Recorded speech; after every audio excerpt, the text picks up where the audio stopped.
people into the country illegally. That is amazing. Honorable You human On the point of order. Honorable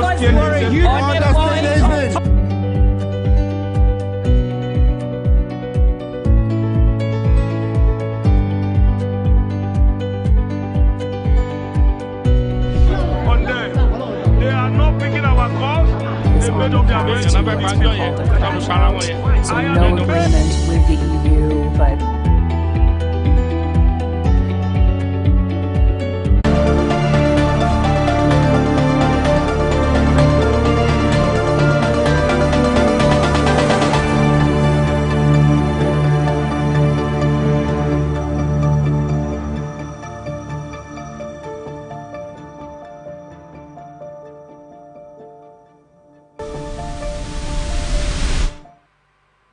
it's nice having you back on Atn Business on Atlantic Television Network. Now let's go into the market reports, local and international business news for today.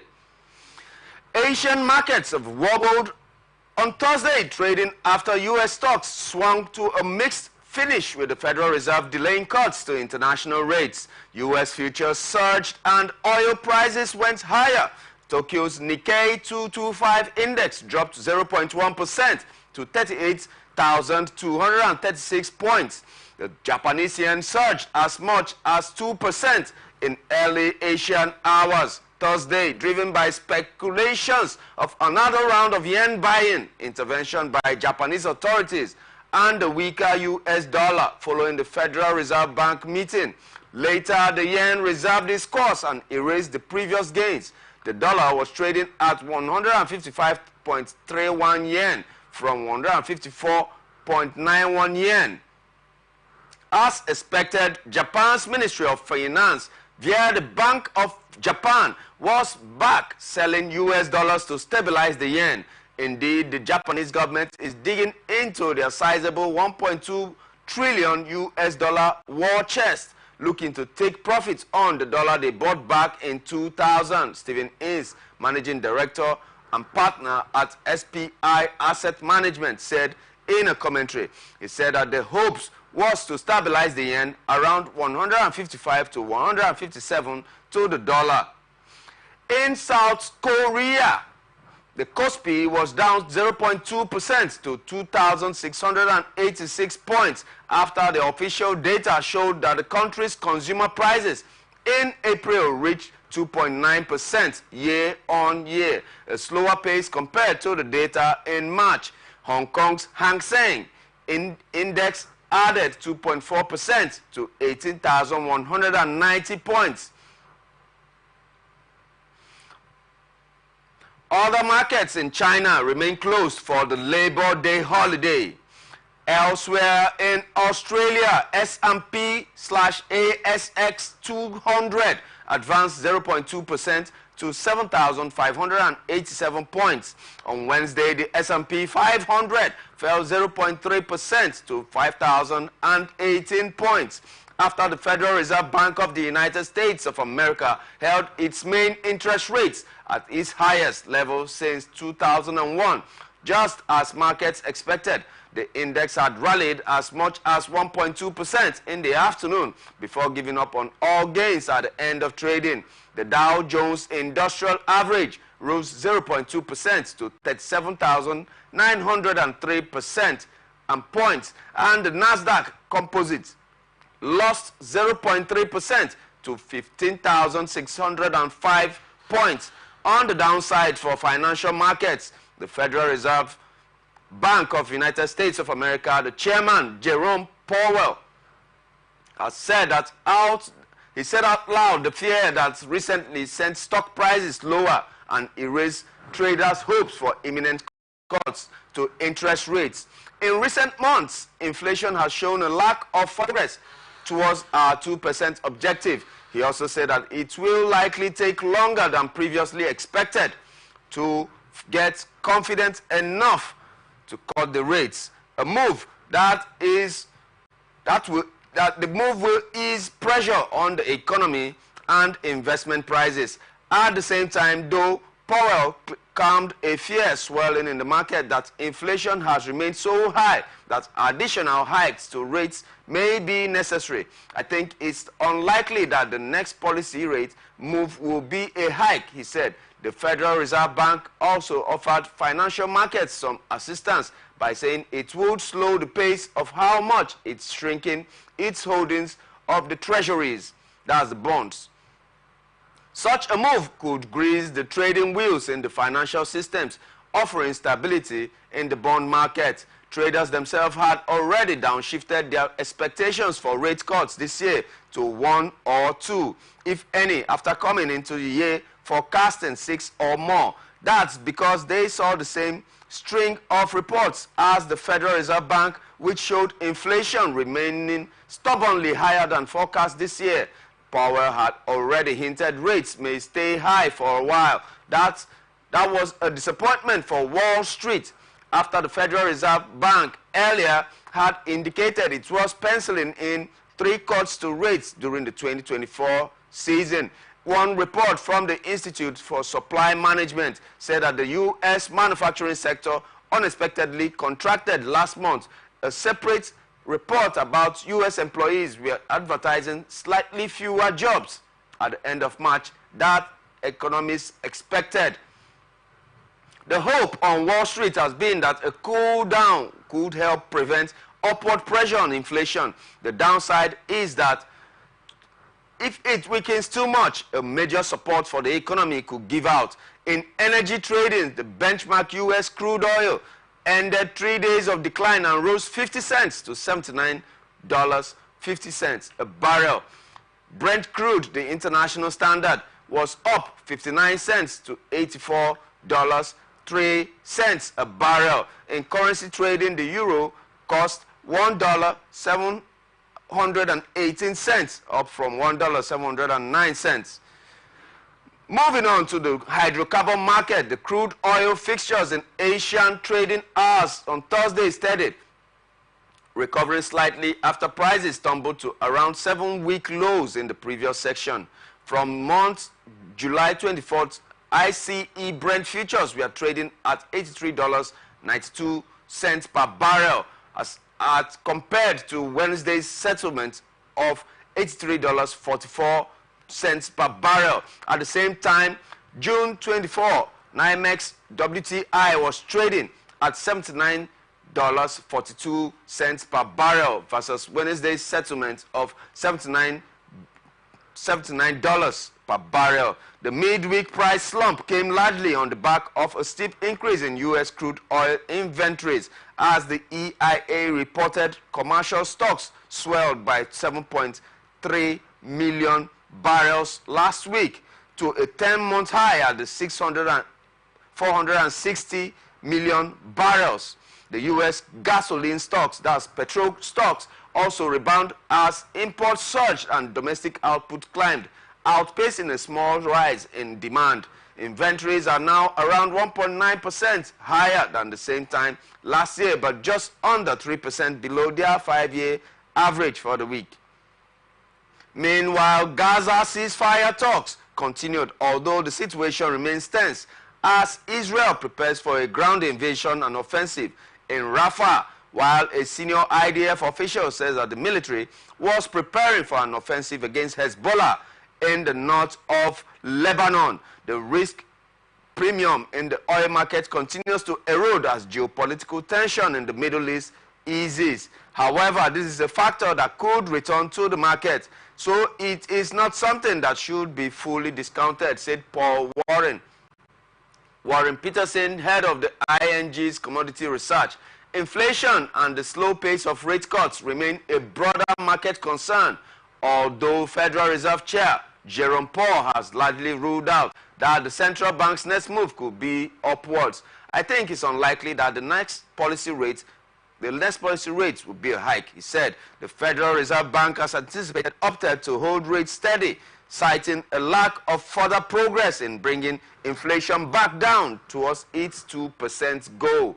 As was widely expected, the FOMC left the federal funds target range unchanged at 5.25% and 5.50% at the conclusion of its May meeting. It was evident, however, that the committee believes that inflation's return to its 2% objective likely has a somewhat longer and uncertain journey ahead, says Wells Fargo in its latest report.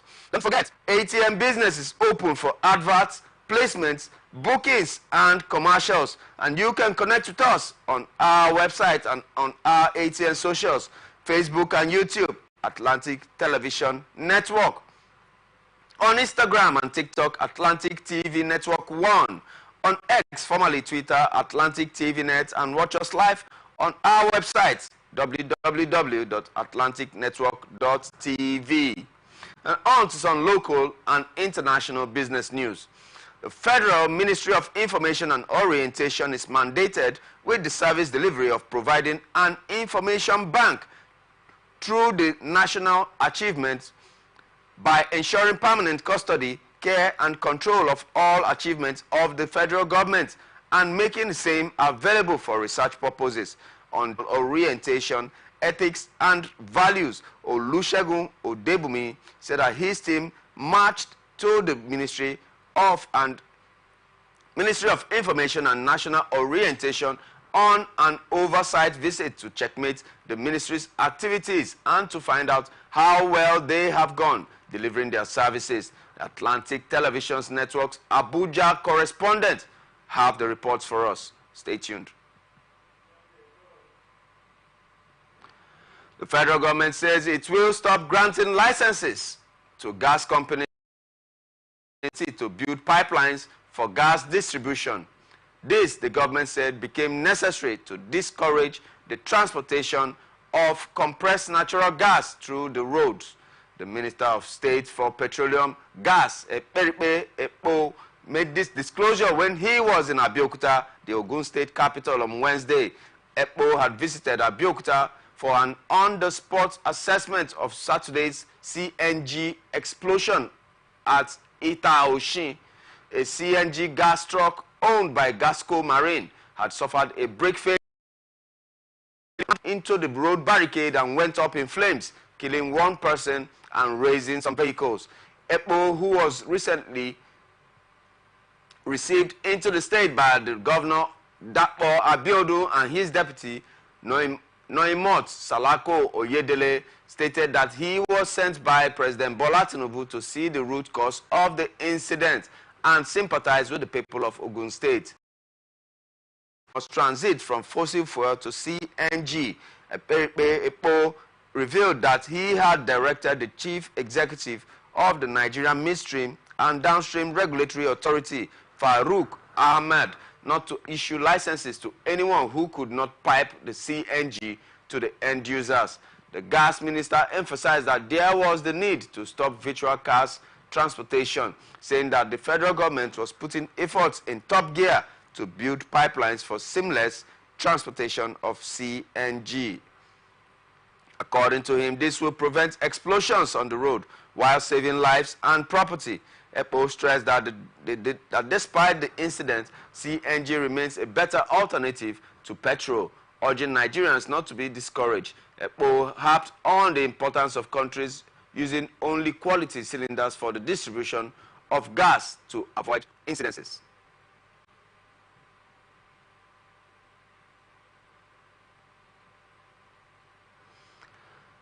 Moving on, Nigeria closed 2,021,000 bank accounts in the first quarter of 2024. This is in an effort to clean their books of questionable accounts and comply with regulatory order on the linkage of bank accounts to the National Identity Number, NIN. This was contained in a report by the Nigerian Interbank Settlement Systems, NIBSS, which also indicated that the number of inactive bank accounts grew month on month by 4 million or 2.0%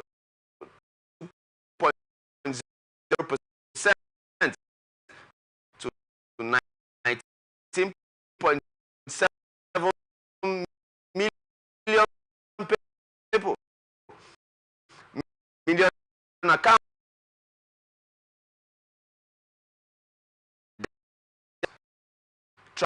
transfers or POS, point of sale transactions, for 6 months.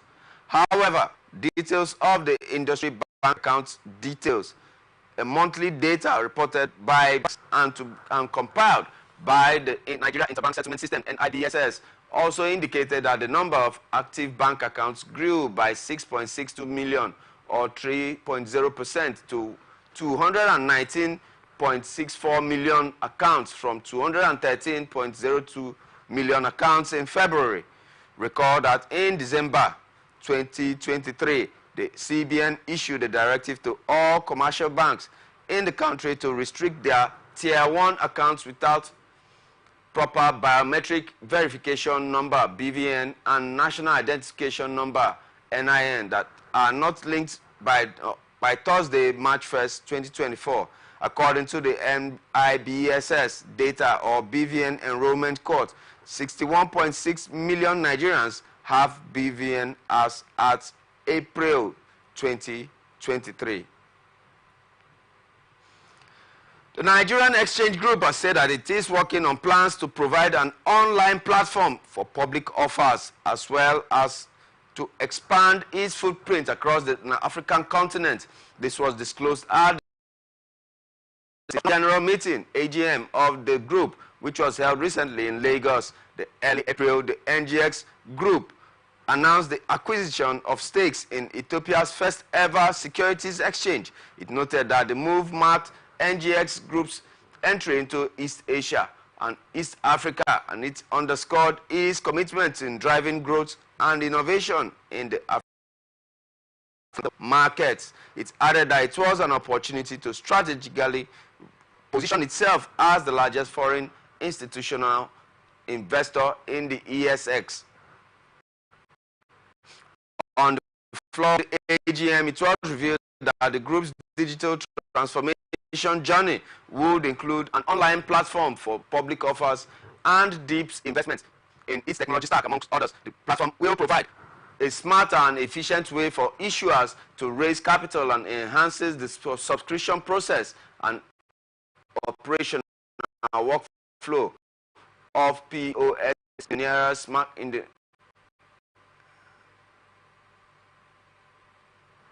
including initial public offerings, IPOs, rights issues, and other public offers. A statement from the group said, commenting on the development, the group chairman of the NGX, Dr. Umaru Kwairaga, said that I am particularly grateful to our stakeholders for their assent to the critical business we conducted today, as the board sees the strategic direction and gives management the necessary support and guidance. We believe that the coming year will be a better one in terms of value created by our shareholders. NGX Group is positioned to capitalize on opportunities amidst the positive and forward-looking reforms by the government, and our stakeholders should rest assured we will deliver excellently. The House of Representatives has assured the availability of 1.5 billion liters of petrol premium motor spirit in the country that can last for 30 days. The House, through its Committee on Petrol Resources,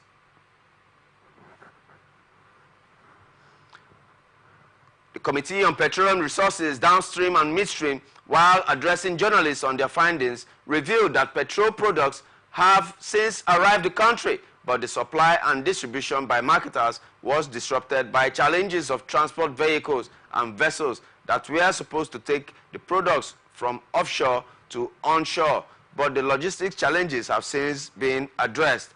They affirmed that the House had reached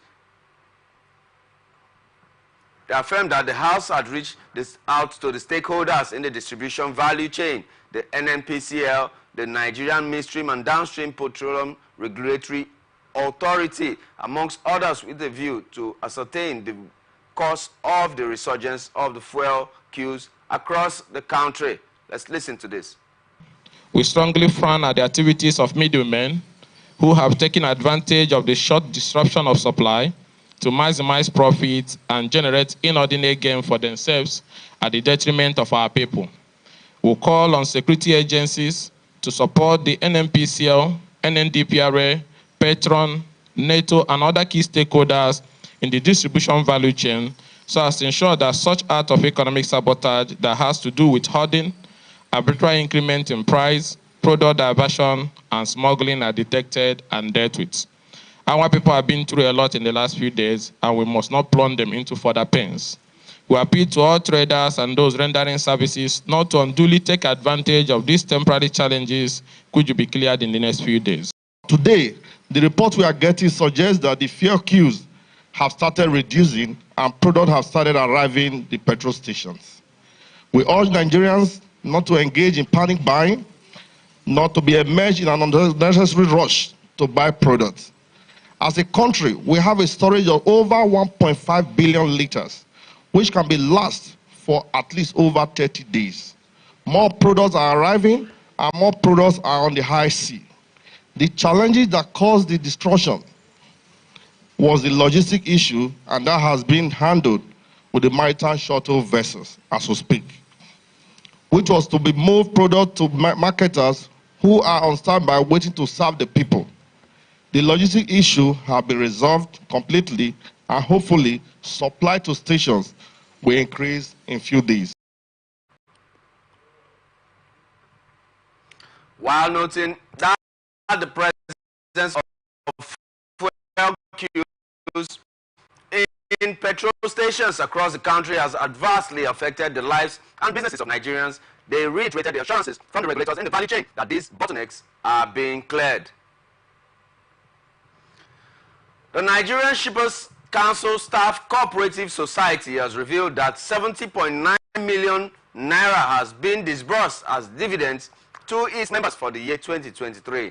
The president of the NSC-SM Cooperative Society, Dr. Adeyemi Olaolu, disclosed this recently at the 28th Annual General Meeting and election of the association in Lagos State. The meeting had the theme, the Cooperative Society, Building Sustainable Economic Resilience. Olaolu said that the Cooperative Society closed the year with a net asset growth of 6.8% year-on-year and an average overhead cost of 7.8%. He added that the group recorded a 60% increase in net surplus compared to what the association got in 2022. He stated that the Cooperative Society also disbursed the sum of 119 million naira to their retired members. The NSC-SM Cooperative Society appreciated the management of the NSC Nigerian for the timely remittance of the deductions of contributions from member salaries. Earlier, the Executive Secretary of the Nigerian Shippers Council, Pius Akuta, remarked that the theme of the meeting underscored the importance of cooperative societies in navigating economic challenges and fostering resilience. He urged the executives to prioritize capacity building. And to some other stories, the Chief Executive Officer of the Center for the Promotion of Private Enterprise, Dr. Muda Yusuf, has said that it will be extremely difficult for investors to plan under the fluctuating exchange rates for cargo clearance.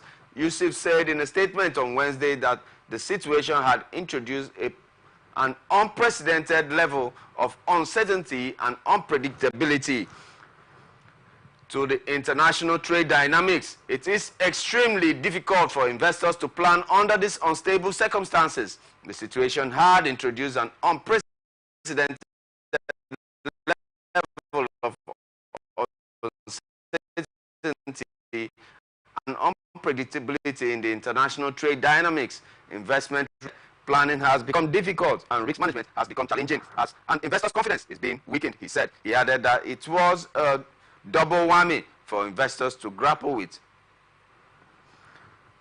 volatility and contend concurrently with the high level of unpredictability in the international ecosystem. This is not consistent with our growth aspirations at this time, Yusuf noted. The CPPE boss stated that the frequent changes in the custom duty exchange rate had become a huge burden on the business community. According to Yusuf, it had led to the high volatility in cargo clearing costs, worsening inflationary pressures, and aggravating investment risks, especially in the real sector of the economy. These frequent changes are profoundly detrimental to production, planning, and other real sector activities in the Nigerian economy. In the first quarter of this year, there were changes on the customs duty exchange rate of 28 times. In April, the frequency of the changes will be close to 10 times or even more. As of May the 1st, 2024, the rate has jumped to 1,373 naira per dollar, and it was less than 1,200 naira per dollar a few days before. He stated the CPPE boss appealed to the Central Bank of Nigeria to adopt a framework to minimize volatility in the exchange rate for cargo clearance, in line with the commitment of the current administration to bolster investors' confidence and drive home economic growth. Such framework should adopt a quarterly custom duty exchange rate after due consultation with the fiscal authorities. We propose a commencement rate of 1,000 naira per dollar customs duty exchange rate, he said. He said that the consultation with the fiscal authorities was imperative because of the trade policy implications of such decisions.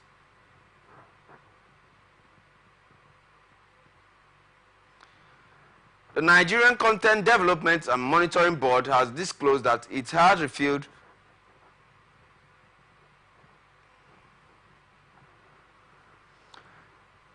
The Monitoring Board disclosed that it has received an interim dividend of 450 million naira out of the 1.5 billion naira declared for the 2020.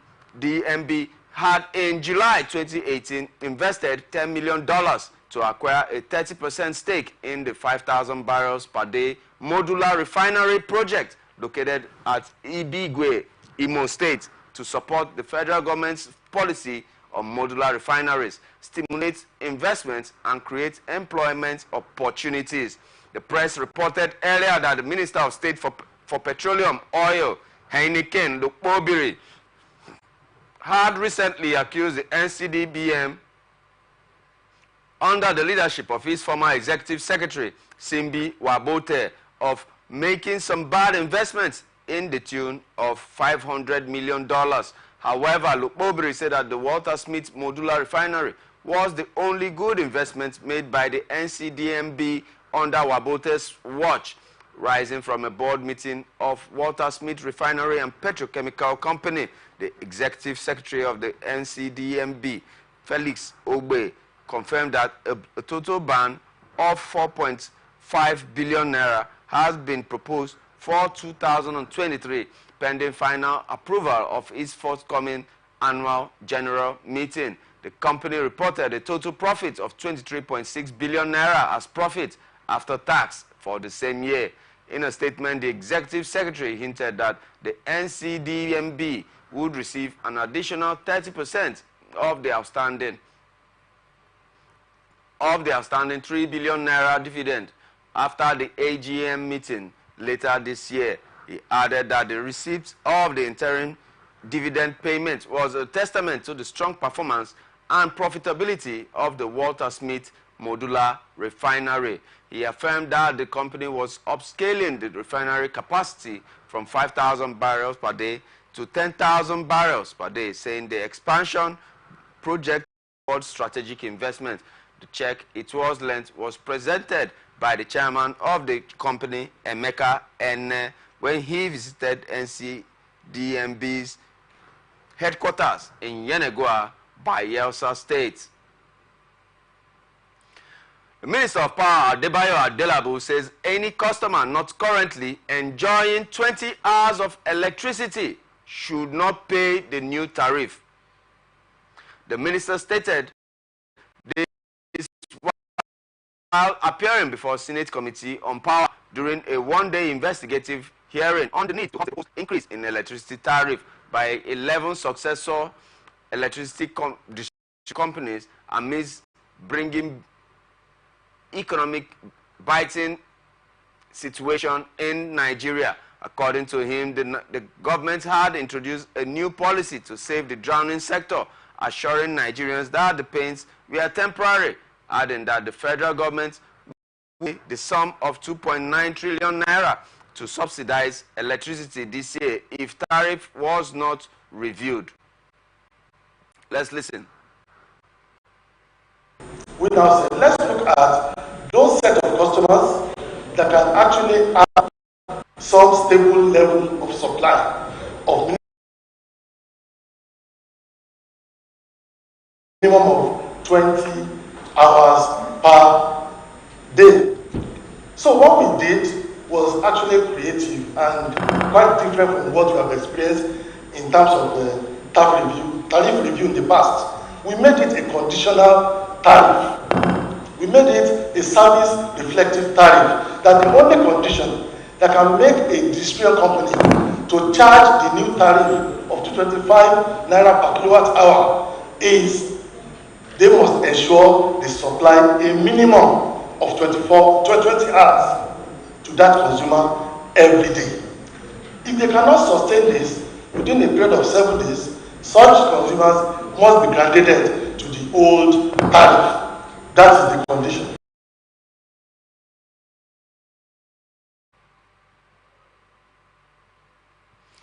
During the session, Chairman of the committee, Senator Eyinaya Abaribe, and other committee members raised the question of how customers were migrated from the previous customer classes of residential, commercial, and demand to different bands. They also requested to know if the band classification was under the provisions of the law. Listen. This investigative hearing will focus primarily on answering 3 basic questions. A, at what time did NEC migrate from the previous customer classes of residential R1, R2, and R3, commercial C1 and C2, and demand D1 and D2 to the present unexplainable bands A, B, C, and so forth for electricity customers. B, what constitutes consultation in the context of rate setting in the electricity market? And C, what can be considered? This is coming on the heels of the recent increase in electricity tariffs for consumers in the Band A category by NERC. You're watching ATN Business on Atlantic Television Network right here in the big business city of Port Harcourt. Let's take this short commercial break, and after this, we'll come back for more.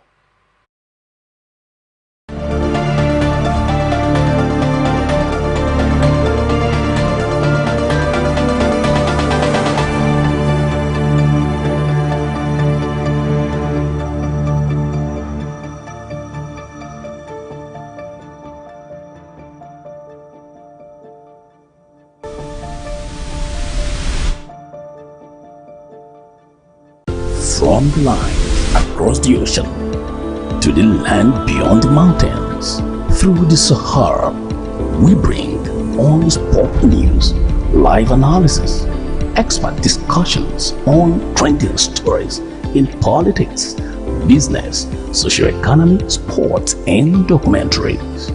So catch all the updates on the happenings around the globe. Stay focused on the fact today. Only on ATN.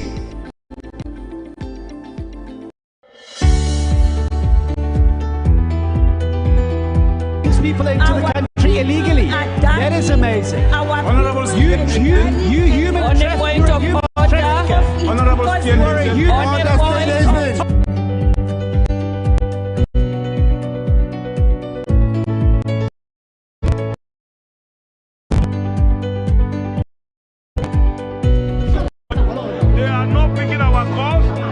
So no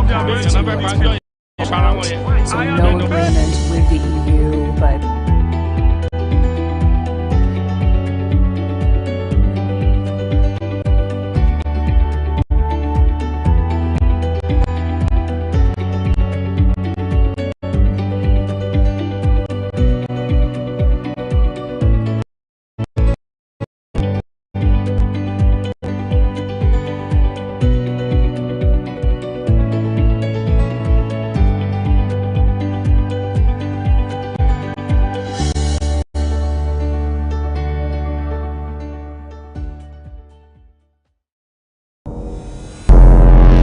Every day, our lives are changed by history. We are one people, all of us. Leaders, politics. Nobody's ambition is what's the blood. I have fought very firmly. Natural occurrence, war, and the world economy. I belong to everybody, and I belong to nobody. ATN covers it all on ATN Politics today.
From the line across the ocean to the land beyond the mountains, through the Sahara, we bring on top news, live analysis, expert discussions on trending stories in politics, business, social economy, sports, and documentaries.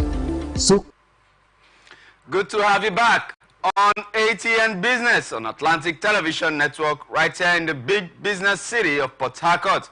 And now to the rest of our stories. But don't forget, we're on StarTimes channel 194 and you can still view live on YouTube. On to international business. Microsoft is investing $2.2 billion over the next 4 years in Malaysia's new cloud and artificial intelligence infrastructure, as well as partnering with the government to establish a national AI Artificial Intelligence Center. Its CEO Satya Nadella said on Thursday it marks Microsoft's single largest investment in Malaysia, even as the tech giant seeks to bolster support for artificial intelligence development in the region and worldwide. We are committed to supporting Malaysia's AI transformation and ensure it benefits all Malaysians, he said. Our investments in digital infrastructure and skilling will help Malaysian businesses, communities, and developers apply the latest technology to drive inclusive economic growth and innovation across the country. Nadella on Tuesday also announced a $1.7 billion investment in cloud and AI services in Indonesia during his visit there as part of his Southeast Asian tour. On Wednesday, he said Microsoft will build its first regional data center in Thailand. In April, the tech giant similarly unveiled a $2.9 billion investment in Japan and a $1.5 billion in G42, an AI firm in Abu Dhabi. Microsoft also pledged to provide AI training for 2.5 million people in Malaysia, Indonesia, the Philippines, Thailand, and Vietnam by 2025. Nadella earlier met with Prime Minister Anwar Ibrahim, who said that the investment will be the key support pillar.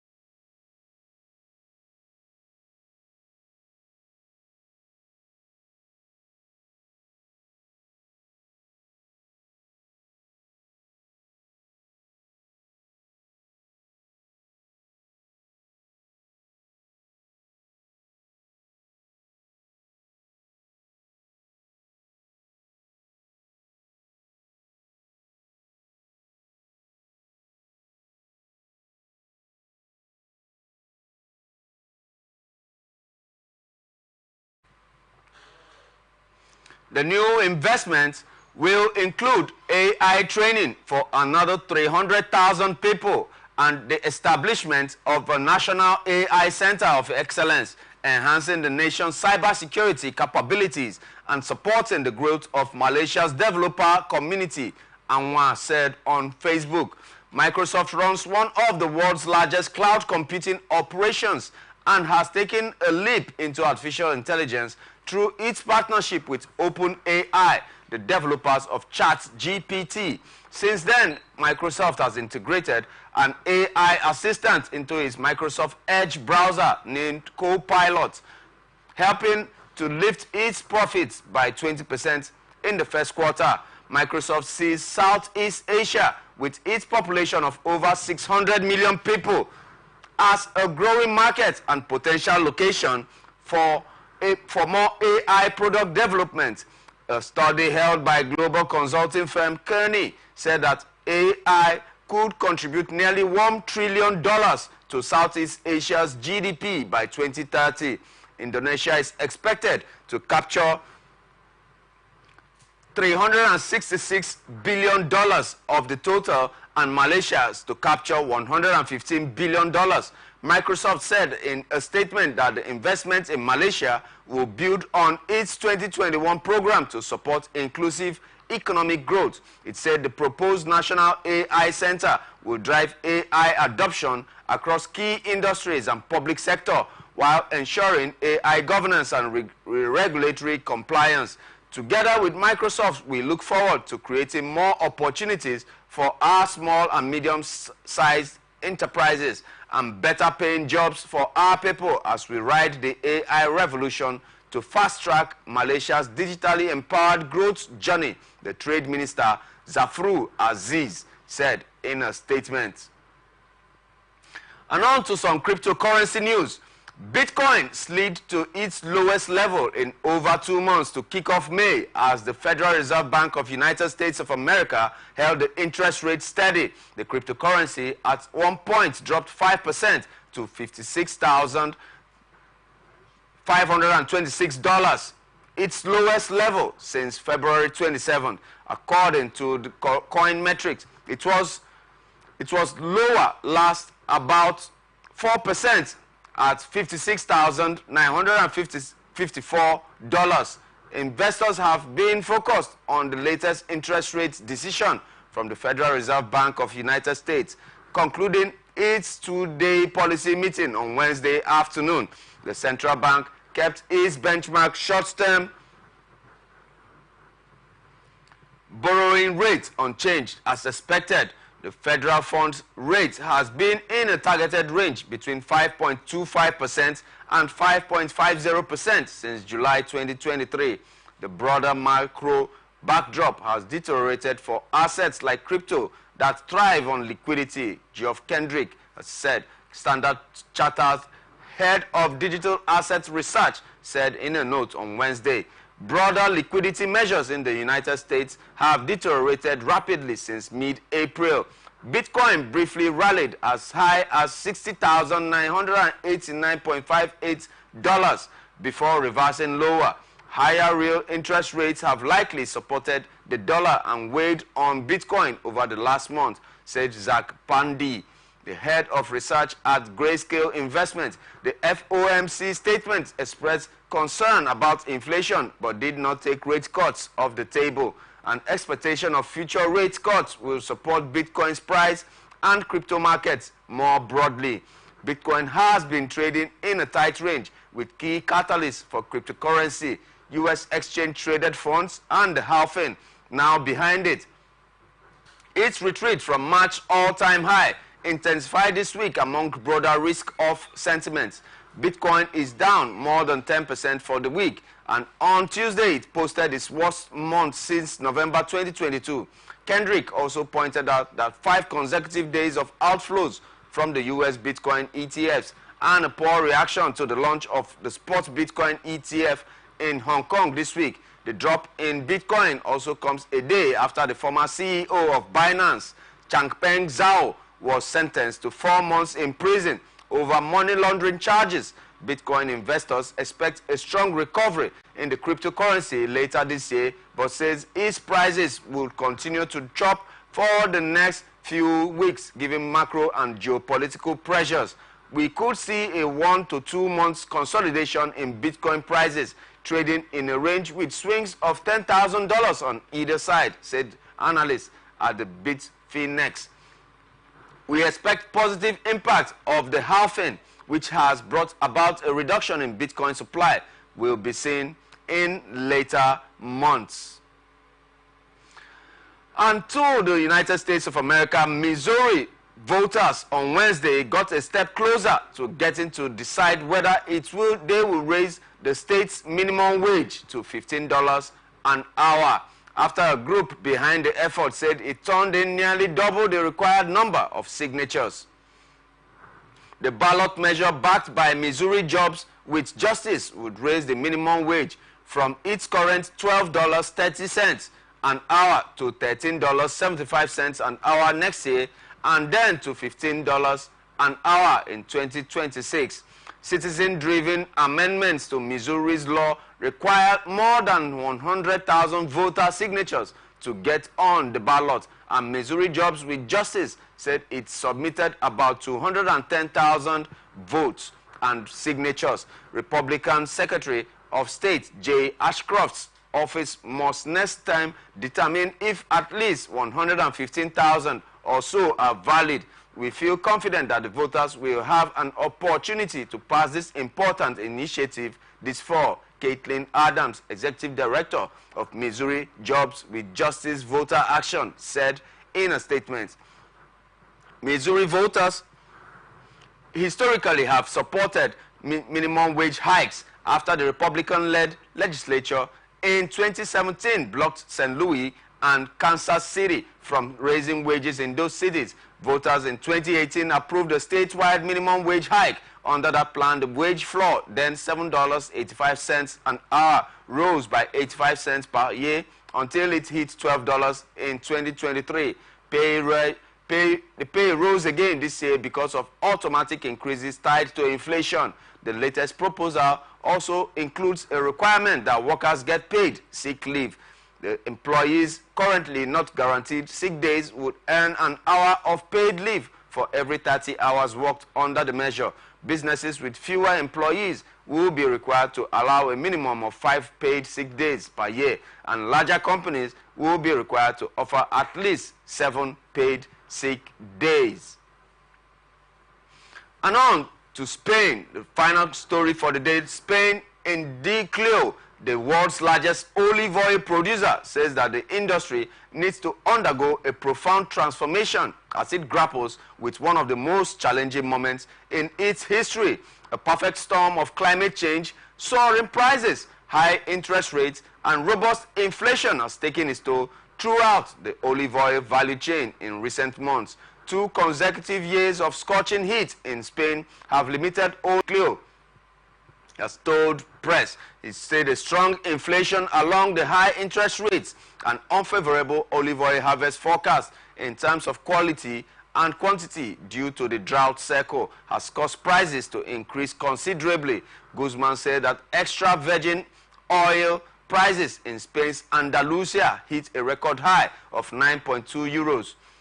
That's $9.84 per kilogram in January. They were trading around 7.8 euros as of April the 19th, according to Mintek's benchmark index, down from around $8 euros in the end of March. Olive oil prices have cooled due in part to an uptick in production estimates and beneficial rains in March and April. Deolio, the maker of the household olive oil brands such as Bertolli and Carbonell, said that it was convinced that the current situation was cyclical and expects a return to a more reasonable price situation when future price and harvest yields return to normal. Yet, and this is where we wrap it up on this edition of ATN Business on Atlantic Television Network, right here in the big business city of Port Harcourt. I remain your host, Raymond Ken Mbata. We are open for business and advert placements, bookings, and commercials. Stay connected on our ATN socials, Facebook and YouTube, Atlantic Television Network, Instagram and TikTok, Atlantic TV Network 1, on X, formerly Twitter, Atlantic TV Net, and watch us live on our website, atlanticnetwork.tv. Don't forget, peace and unity are the pathways to progress. Thank you for watching, and stay tuned for ATN Politics.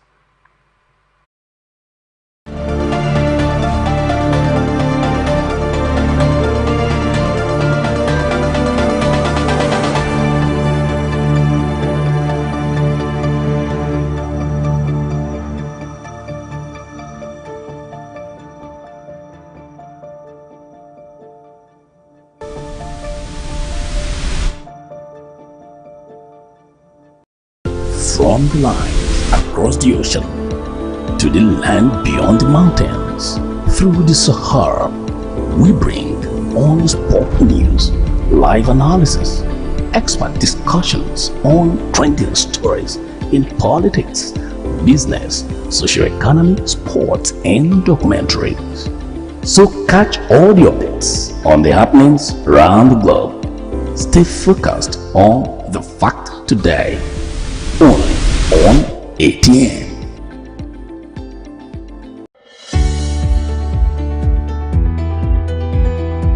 People into the country illegally. That is amazing. Honorable You human trafficker.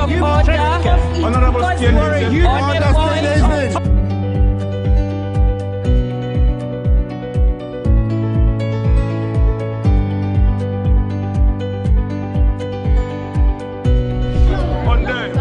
they are not picking our calls. They made up their minds. So no agreement with the EU, but